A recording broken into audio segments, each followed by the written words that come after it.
All right. So we're going to move on to a Second Amendment issue. Let me check my time. We're doing pretty good here. And this comes to you from Politico. And this is about the governor of New Jersey changing course because he shut down gun shops and now he's reopening them, but not out of the goodness of his heart or patriotic duty. Not in the least. We'll explain. Murphy, New Jersey gun stores will be allowed to reopen. That's the Governor Murphy. Politico article. New Jersey Governor Phil Murphy said Monday that gun shops are now considered essential business and can remain open during the coronavirus pandemic. Well, isn't that nice of him? The governor's decision announced during the daily briefing is a reversal from his earlier position on gun retailers. So he shut them down.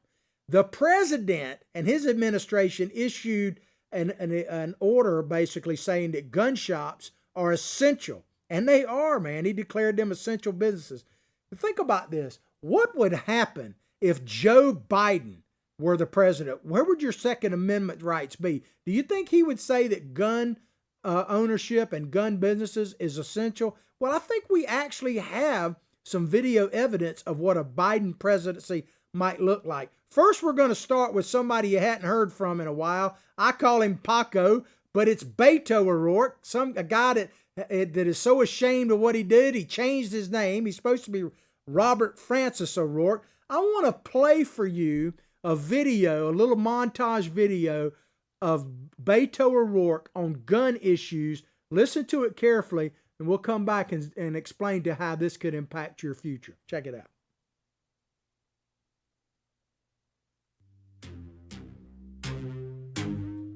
Gun owners, Republicans, non-gun owners, Democrats alike have been approaching me, telling me that they support this proposal. I would expect Americans to comply with the law. Explain how your change of heart. You're to be a bit harsh here, what you just said about sort of the weakness of Washington. You used to be one of those members of Congress who used to advocate, this very careful wording on guns.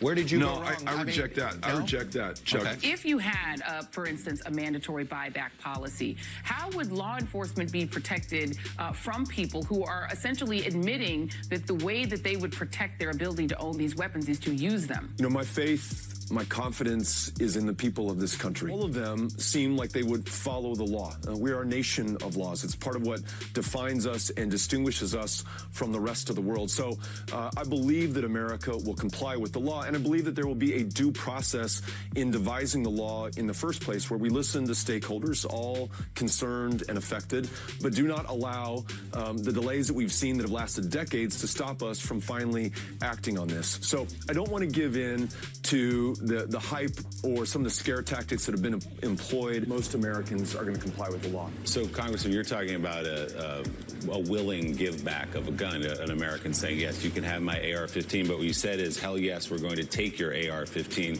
What would you do with the people who don't voluntarily surrender their semi-automatic rifles? I'm going to work with police chiefs, with sheriffs, with law enforcement to make sure that we implement this in the most effective way possible. It will, by and large, be dependent on people complying with the law. Okay, so just to underline it, it will be voluntary. It won't be, hell yes, we'll come get your guns. No, it's not voluntary. I mean, as with many of our laws, we don't go door to door searching people's homes to see if they are in fact breaking the law. The law is that those guns are legal right now. So how would they be breaking the law by owning those guns? Well, because by working with Congress and listening to the American people, who I believe form a majority on this issue of buying back AR-15s and AK-47s. That's good enough. My first comment on that is, bah, bah. He thinks you gun owners out there are sheep. And and it's very important that you hear what he's got to say there, that they believes that Americans will follow the law. And by and large, he is absolutely right up to a point.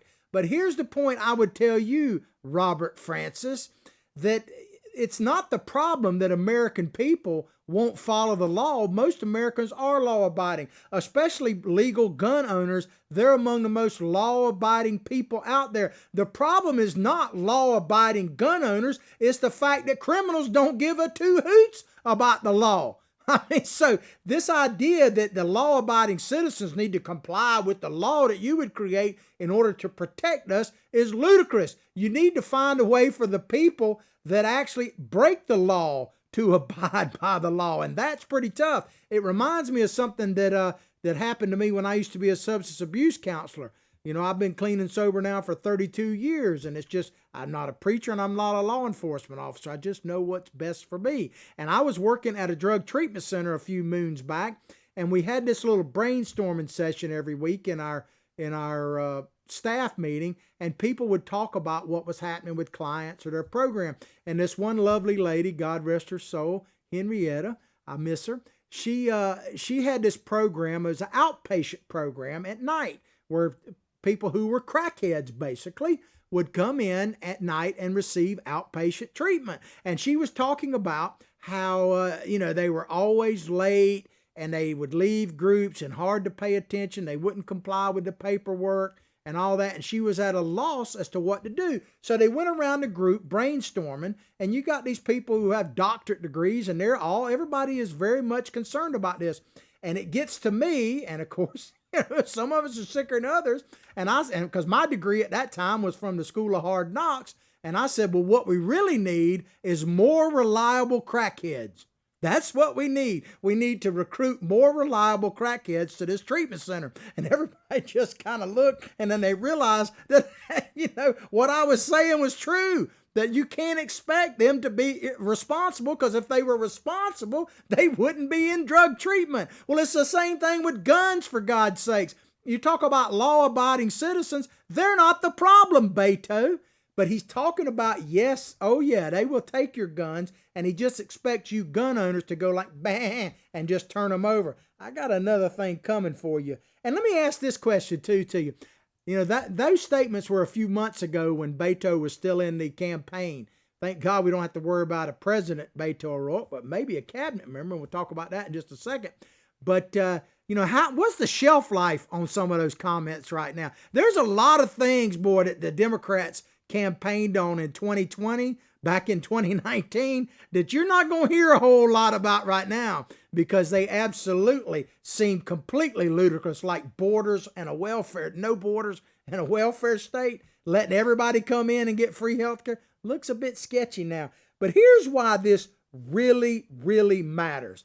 Because I've been telling you about progressives. Here's the thing about progressives. Not only do they have to just be defeated, but you got to take them at their word. If you're wondering what progressives are going to do, just open your mind up, your ears up, and listen to what they're telling you, and take them at their word. Because what would happen if Joe Biden were president? Keep in mind what Beto O'Rourke just said, and check out what Mr. Biden said about how he would treat guns. Check it out.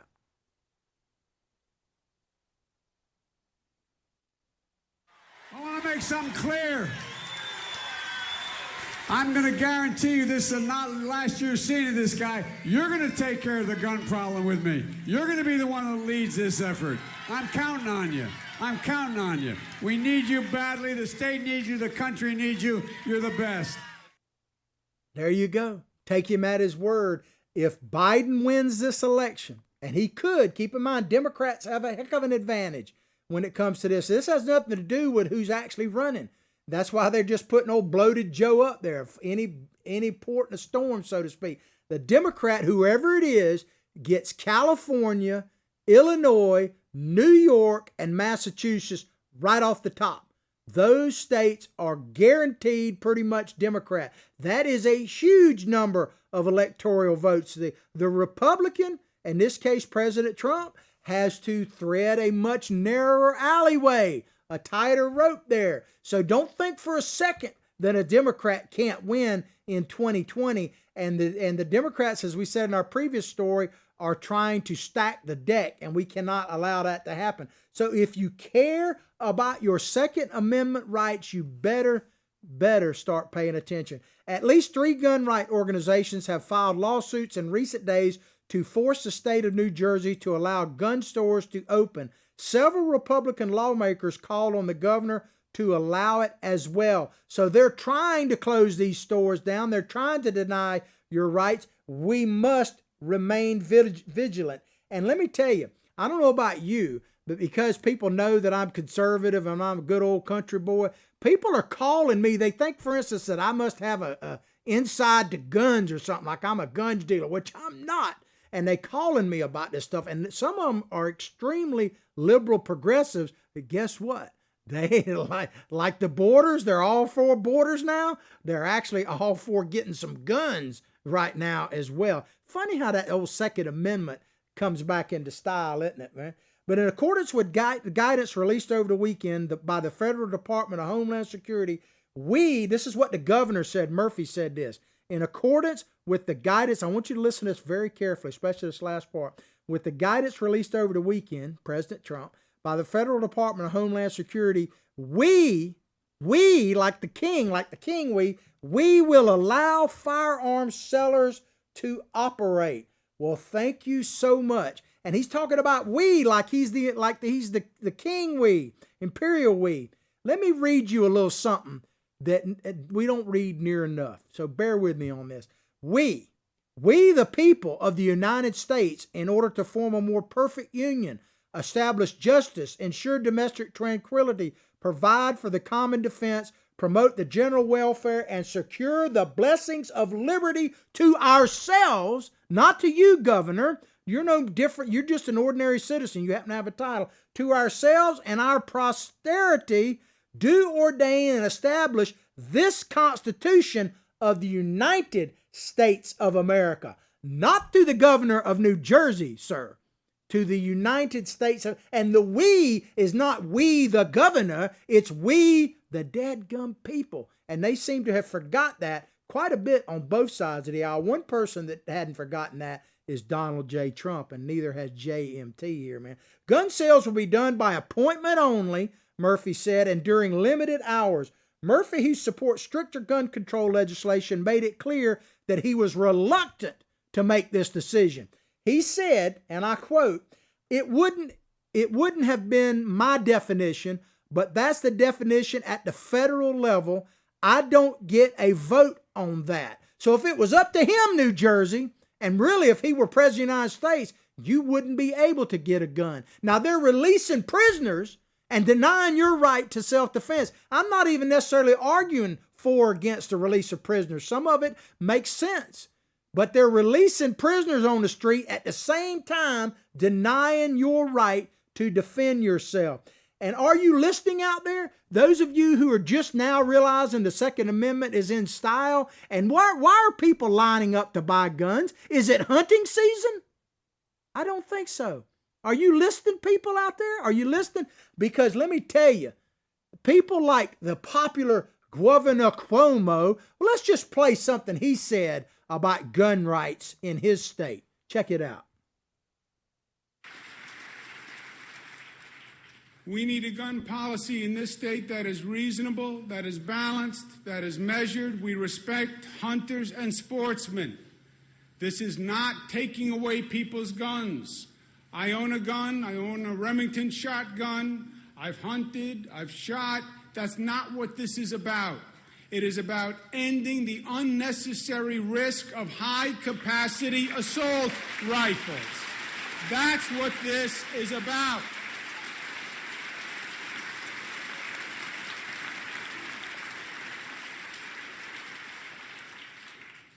We have a 7-point agenda. Number one, enact the toughest assault.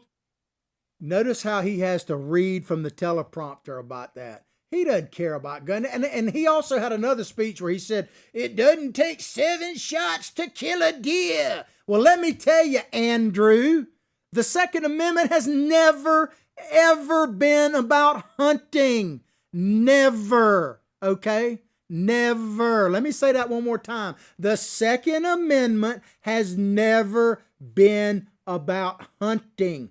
It is about personal self-defense from individuals who threaten it and from governments who threaten it. Go back and read it, and it's not to be abridged. And they gave as far as, and I'm not the greatest gun enthusiast in the world. I am, however, a constitutional enthusiast, and I believe in the Bill of Rights. I'd like to ask the Democrats which ones they believe in. I bet some of them out there are arming themselves or having armed people around them.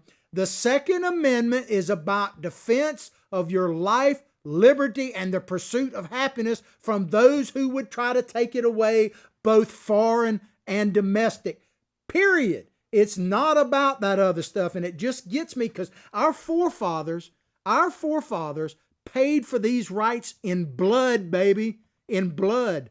And that's why I say all the time that we need to man the political ramparts more now than ever. Because if we don't man the political ramparts, we're surely going to have to man the real ones once again. And what a shame that would be, considering the price that has been paid and the price that is currently being paid to maintain those rights. So the least we better do is stand up, be counted, don't be afraid. I'm not saying don't social distance and all that. I'm saying follow all that stuff. But at the end of the day, if we lose our republic, our lives don't matter anymore.